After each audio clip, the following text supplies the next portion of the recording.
Bienvenue chez Texart, on est à la porte de Paris, à côté de Disney et plus précisément Bussy-Saint-Georges. Notre société distribue en gros en détail des produits FI depuis 20 ans et sont caractérisés car ils font dans technologie, science et art. Je vous invite à découvrir avec nous les enceintes Nobel & Nobel. Vous verrez, c'est quelque chose d'unique et exceptionnel. Suivez-moi. Je vous présente donc les enceintes Nobel & Nobel, marque hollandaise, récente. Récente la marque, pas récente les ingénieurs derrière. C'est toutes des personnes qui sont dans le monde de l'audio, dans la fabrication des enceintes depuis les années 70 en fait. Et si on regarde leur site, on voit qu'ils ont vraiment des solutions originaux. Et si on va regarder l'histoire derrière, elle est très très longue. Donc voilà, celles-ci sont des enceintes actives. Mais à différence de la grande majorité des enceintes actives du commerce, moins de ce que je connais, celles-ci sont en priorité des enceintes passives qui cherchent à donner le maximum de leur haut-parleur sans correction aucune de la part électronique. Et donc l'idée c'est de faire des enceintes qui n'ont aucune coloration et qui n'ont rien à corriger.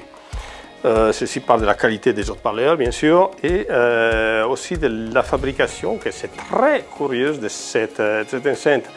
En fait l'idée c'est d'avoir une enceinte qui, comme on dit, on ne colore pas. Pour qu'il ne colore pas, il faut qu'il n'y ait pas d'effet de diffraction, qu'il n'y ait pas de vibration et qu'il soit totalement inerte.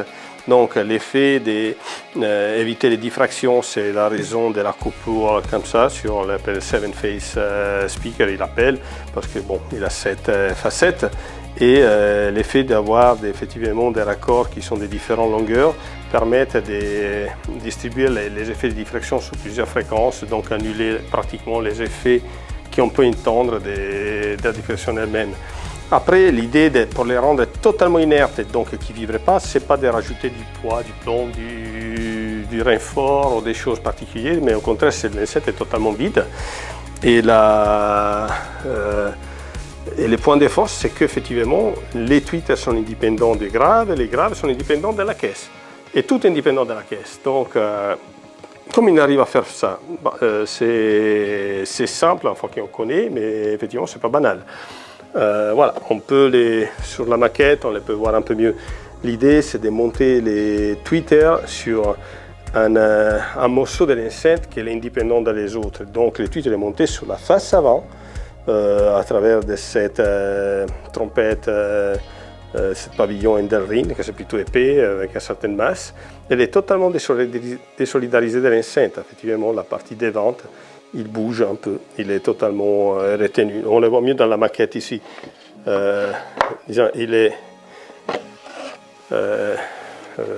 Cette partie, il n'est pas connecté à le reste de l'enceinte. Il est retenu simplement ici derrière, mais elle est flottante. Et tous les poids et tout l'ensemble, il décharge à terre à travers un point en acier, qui est très important parce que la qualité du son il est vraiment incroyable si on ne met pas la pointe. Et la différence. Donc les tweeters sont totalement indépendants dans le reste de l'enceinte. Ils ont cherché à faire la même chose avec les woofers. Les woofers, lui, un seul haut-parleur, il vibre et on ne peut pas les retenir. Donc il va vibrer de toute façon. Mettre sous des suspensions signifie d'amortir et perdre des pêches. Par contre, comment faire pour les faire mieux? Ils mettent deux woofers, une qui est devant l'autre qui est derrière, qui poussent en sens contraire l'une à l'autre. Donc là, on ne perd aucune puissance, au contraire, on a plus de contractile, plus d'accélération sur les membranes eux-mêmes, et en même temps, ils ne vibrent plus. Donc les deux woofers sont montés sur l'enceinte de forme désolidarisée. Si on regarde derrière dans la maquette, c'est pour ça que les woofers sont montés à l'intérieur. Ici, il y a simplement gris, le plus beau. Hein. Et les deux woofers sont désolidarisés de la caisse elle-même. Donc, même quand ils bougent très fort, la caisse, il n'a aucune vibration, donc il n'y a aucune coloration.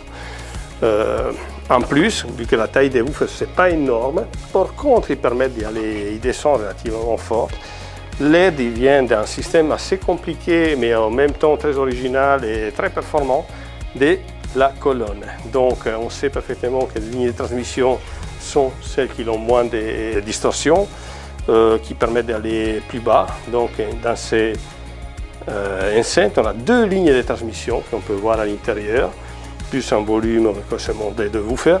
Et les deux lignes de transmission sont accordées pour deux évents différents. Une qui va prendre sur le premier volume devant et l'autre sur le volume derrière.